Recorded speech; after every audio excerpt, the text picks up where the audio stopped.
All right, for Stuart for Stuart Little today, we're going to start, probably not finish, it's a longer chapter. Chapter 13, Ames's Crossing.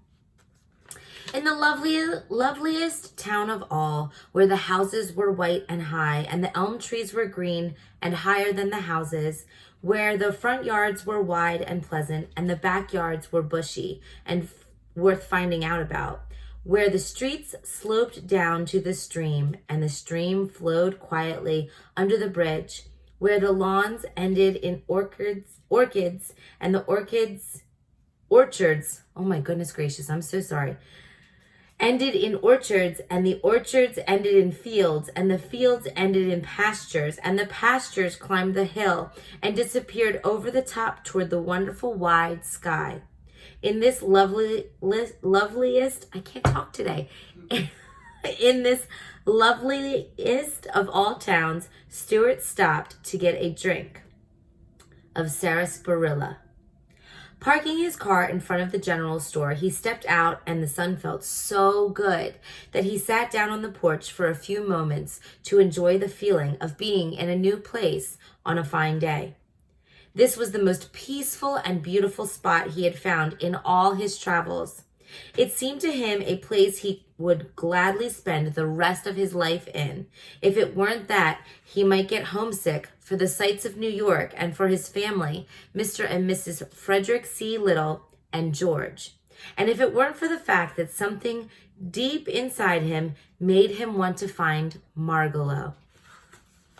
So you can see a picture, and you can see right there is Stuart's car. After a while, the storekeeper came out to smoke a cigarette, and he joined Stuart on the front steps. He started to offer Stuart a cigarette, but when he noticed how small he was, he changed his mind, which is good because they're not good for you anyway.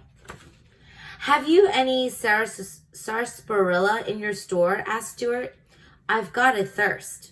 Certainly, said the storekeeper. Gallons of it.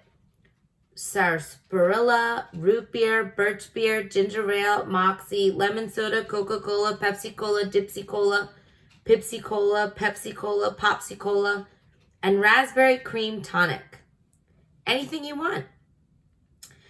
Let me have a bottle of sarsaparilla, please, said Stuart, and a paper cup. The storekeeper went back into the store and returned with the drink. He opened the bottle and poured some out into the cup, and set the cup down on the step below Stuart, who whipped off his cap, lay down on his stomach, and dipped some of the cool, refreshing drink, using his cap as a dipper.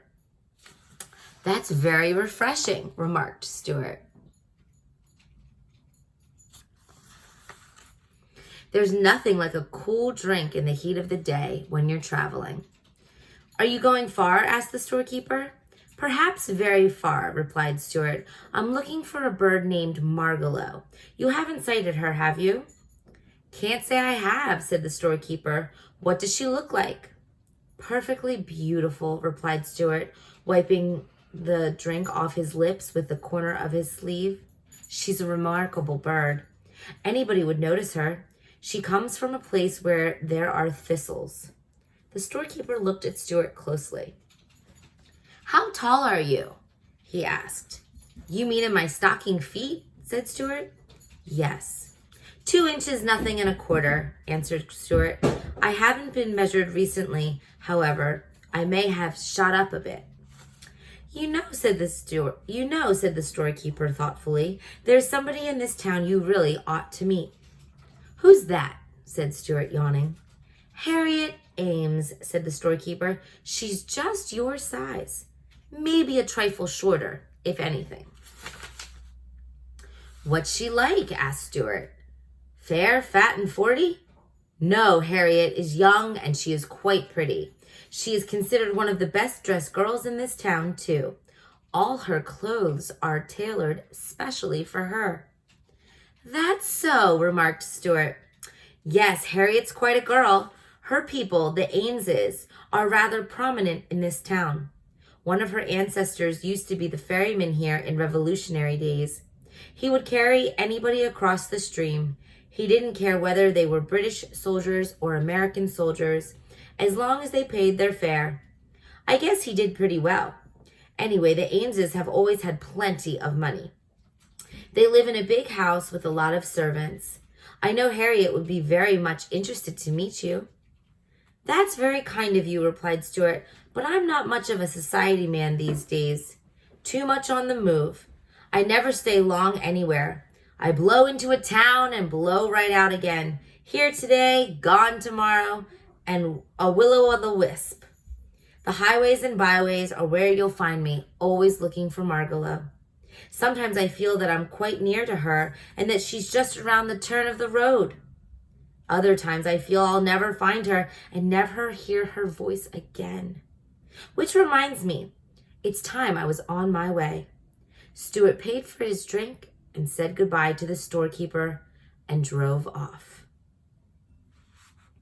All right, I'm going to stop right there. That seems like it might be a good spot to stop. I think I need afternoon coffee today. All right, I hope you enjoyed part of that chapter. We'll finish it for Monday.